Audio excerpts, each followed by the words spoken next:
Chris Godinez, licensed professional counselor, also the host of We Need to Talk on every Sunday at noon. This video is for educational and informational purposes only. The views and opinions stated herein are mine and mine alone. They do not represent the ACA, the APA, or any other therapist for that matter. Boom, shakalaka done. I'd like to thank my sponsor, BetterHelp. BetterHelp.com/Chris Godinez. BetterHelp. BetterHelp.com/Chris Godinez. They're an online therapy company. They are international, everywhere in the world. If you can get to a computer, you can get to BetterHelp.com/Chris Godinez. So you'll get a master's level, PhD level therapist. They can do chatting, which I think is phenomenal because not everybody can talk. So chatting, they do video, which I think is great. So, and I've gotten lots of good feedback from people. They do packages of like 4. So just go to BetterHelp.com/Chris Godinez, fill out a few questions, and they will set you up with a licensed professional therapist in your area or a licensed professional therapist that can do therapy outside of the state. So there we go. BetterHelp.com/Chris Godinez. All right.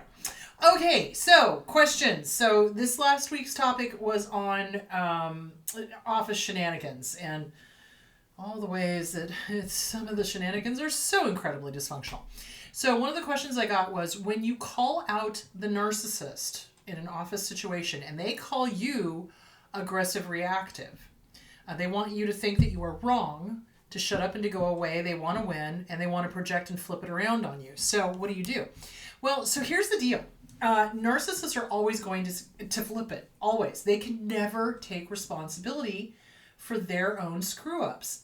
Ever. Not on this or any other planet. You know what I'm saying? So they will flip it around and they will say that you're the aggressor or that you're the problem. Okay? So I cannot tell you the number of times I've had that thrown at me. And then as soon as I get my documentation together and then start talking lawyer, it's amazing how fast they back the hell off. So basically, you get your documentation together. The abuser is always, always, always going to flip the script and blame the target of abuse. They're always going to say, oh, well, you're the problem. You're the you guys. This is why documentation is so incredibly important. If you can get witnesses, They're always going to do that. They're always going to flip the script. They're always going to make you think that you are crazy or that you're the aggressor or that you've done something wrong. And no, you haven't. So yes, this is what they do. And why do they do this? Well, it's ego defense for them because they cannot ever, oh, what is in my eye? Dear Lord. They cannot ever be wrong. Ever. And so a healthy, normal person, you bring an issue to them and they go, let me think about this. Let me take into advisement what you've said and I'll, work on this and get back to you. But an unhealthy boss or coworker will become defensive, snarky, aggressive, flip the script, tell you it's all you, you're the problem, you guns. You just document, get your stuff together, contact the EEOC.gov. EEOC.gov. And the reason you want to get documentation is because you need to show a pattern. So, in my experience, once is a fluke. Twice is a coincidence. 3 or more is a pattern of behavior. And let me just give you a little thing that happened to me when I worked. I didn't work for these people, but I worked at at an office. And the boss's wife was, there's no nice way to put it. She was inappropriate, 110%. And she enjoyed going around and screaming at people. And she would just indiscriminately start screaming at people. And she pretty much left me alone. And then one day she didn't. And she had no power over me.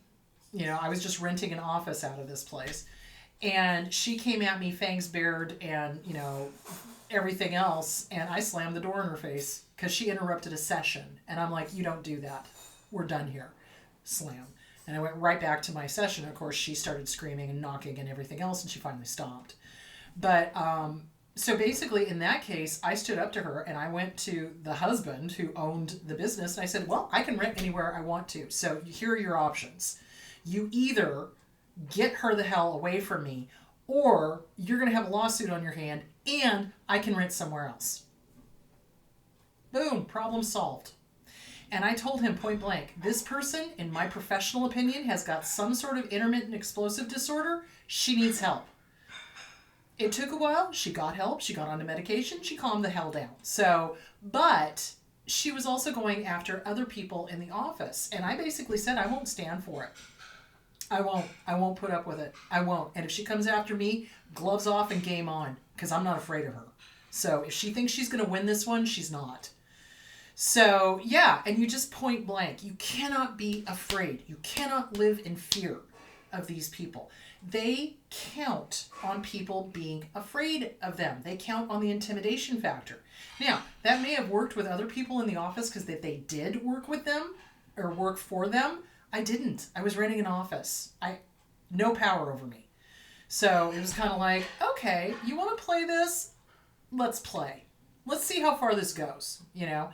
And as soon as she realized I wasn't going to put up with not only her not screaming at me, but I also was not going to put up with her screaming at other people, that's when the behavior stopped, because the husband realized there was a really good potential for a lawsuit. And he also knew I was very highly connected to a bunch of lawyers. So, you know, it's, don't be dumb, you know?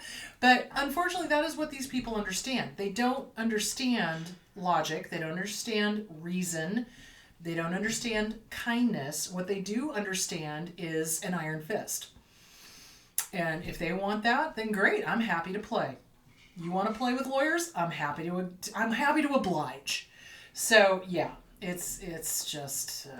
But yeah, they'll flip the script. She went to the spouse and told them that I screamed at her and I said this and I said that, and I said, okay, the walls are pretty thin. It's right next to the admin office. Why don't we ask them what they heard? And he stopped because he knew. So, yeah, it's just, you cannot be afraid to play hardball. You cannot be afraid to play hardball. Are they going to flip the script? Are they going to try to blame you? Are they going to try to, cover their tracks and backpedal and everything else? You bet they are. You just document it and you basically stand your ground. I don't put up with BS from anybody. You guys know that. And I don't put up with it from family, and I sure as hell don't put up with it from strangers. So, yeah, it's you just got to stand your ground, and you just got to say no, and I mean it. And you document. You go to the appropriate people. You go to the boss above them. You go to a trusted coworker. You go to HR and you contact the EEOC.gov. EEOC.gov. Do not put up with abuse from anyone. From anyone. There's no reason to. Life is too short, guys. Life is too short, and life is too beautiful to have to deal with jack wagons. So, there it is. Okay, let's see what other questions we have. Okay, my family was abusive, and I'm terrified of losing my job. My boss acts just like my abuser. Help. Okay. So, here's the thing. If the boss is acting just like your abuser and you're terrified of losing your job, this is a job you don't need. Go find another one. It's not worth it, guys. It's not. Because if you're living in fear all of the time, right, and your people pleasing is kicking in, and you're trying to please this boss that's unpleasable, right, because they've already decided you're the scapegoat, they're going to go after you, they're going to make you the bad guy, they're going to do this, they're going to do that. There's nothing you can do to change that. And if you stay, you're basically telling them, yes, this is okay. So don't stay. There are other jobs out there. Do they pay as much? Some of them yes, some of them no. Don't be afraid to leave. This is the thing you've got to understand. Just like in abusive families, the abuser is counting on the target of abuse, the scapegoat, to be too terrified to stand up to them and to leave. Why do you think they say things like, you'll never find anybody like me, you'll never be employed in this town, you'll never da-da-da-da-da-da-da-da? I'm sorry, they're fantasy. It is their own fantasy. They want you to fail, so they tell you you're going to fail. They are predicting their own doom. honestly, because those types of bosses may get ahead for a while, but eventually it comes back and it bites them in the ass. So, just like with the spouse of the guy who owned the office building, it was kind of like he was losing people because people weren't putting up with her behavior. So, money talks, pizza walks. You know what I'm saying? So, so that's basically it. So don't be afraid. They want you to be afraid. That is their whole thing. Fear is the language of abuse. Let me say that again. Fear is the language of abuse. It keeps the target of abuse stuck. And it keeps the target of abuse in a perpetual cycle of terror and living up here instead of living in the moment and being aware and awake and conscious and mindful. And it also keeps us in that people-pleasing mood. It's like, okay, if this person is angry at me, I need to please them. Oh, this person is yelling, I need to please them. No, you don't. No, you don't. If they're abusive, they're abusive. Get the hell out. It is not worth your mental or physical health. And let me be very clear. Abusive situations create both mental and physical ailments, okay? Excuse me. So the mental ones, post-traumatic stress disorder, complex post-traumatic stress disorder, anxiety, depression, absolutely, inability to sleep. Now we're getting into the physical. Now we're going sliding from the mental to the physical. Insomnia, lack of appetite, eating too much, negative thought patterns, etc., etc., etc. You don't want a job like that. It's not worth it. You are worth more. You are worth more. You do not, listen to me now, believe me later, you do not deserve to be treated like doo-doo by anyone. And I don't care, I don't give a rat's ass who the bleep they think they are, okay?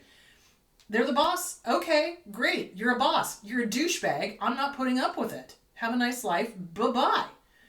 Go get another job. If you are terrified of leaving, that's your clue. That is your sign. Right there. It's like if there's terror in leaving because you're afraid of what they're going to say or do, leave. Leave. They're not as powerful as they think they are. Oh, you'll never work anywhere again. You can't stop me from working. Sorry, and I hate to break it to you, but references, you can't call up a company and badmouth people. Sorry. That's suable. So, know the law. Know the law. Know the law. And if you're in question, if you're in doubt, go speak to an attorney. Now, here's something that's great. With some organizations, the bar usually has retired attorneys that do give lectures or advice for free or for a nominal charge. The Fresh Start Women's Resource Center has retired attorneys that you can go speak to for like $15. That's nothing. So yeah, that if you have questions, go seek out an organization that does free legal advice. That's one way to check into it, because a lot of us, like I said, abusers go for naivete. They go for people that don't have the experience, and they hope that the worker doesn't realize that the worker is the one that has the power when it comes to situations like this. So they use intimidation, they use threats, they use fear, they use whatever. The beating people, the beatings will continue until morale improves. Doesn't work that way. Abusers think it does. It doesn't. So if you're terrified of leaving because you're terrified of what this guy or girl will do, they have no power. You just don't tell them where you're going. That's one thing. You don't use them as references. That's two. And, if you put them down on your resume, you just let them know that it was a hostile work environment and I left. Period. A company that's unwilling to hire you because of that is not one you want to be working for. So you do want to listen to your gut. You do not want to stay in a situation.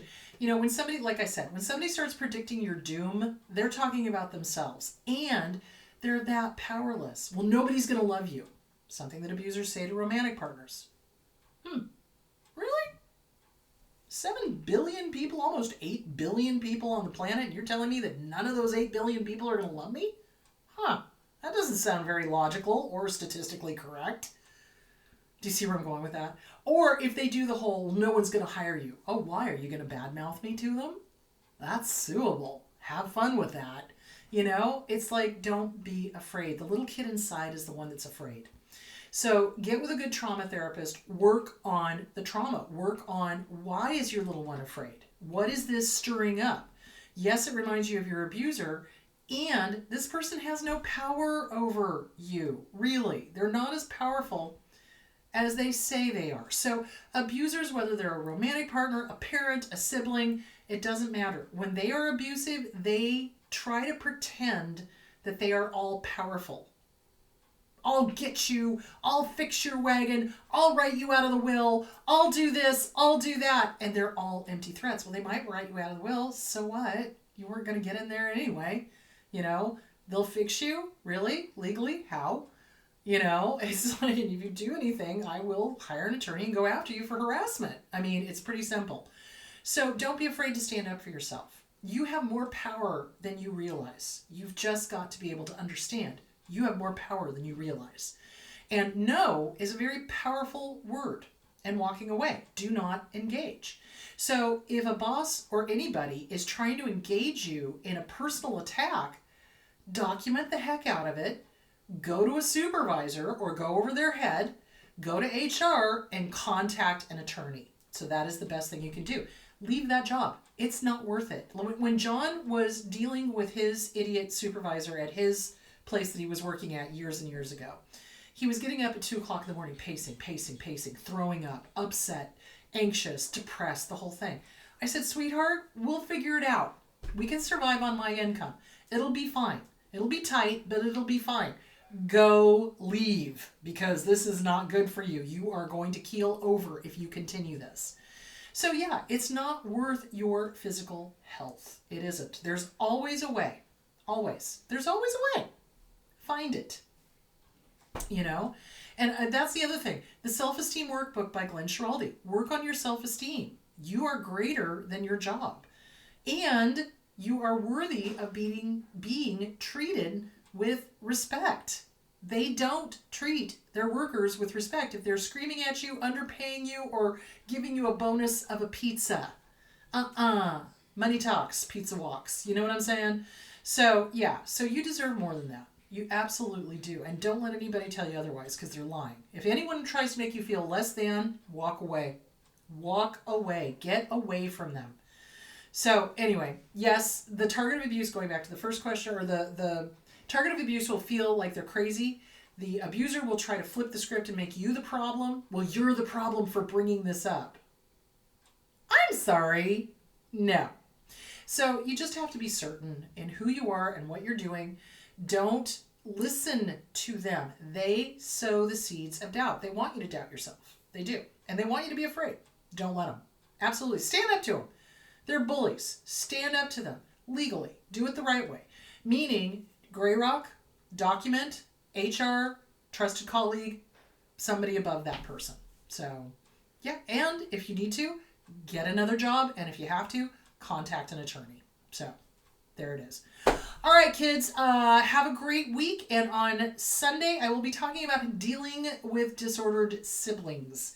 How to deal with family members that you may still be in contact with, or that you're thinking about going no contact, and what to do with that. So we're going to be talking about that. All right, you guys, have a great week, and I will talk to you later.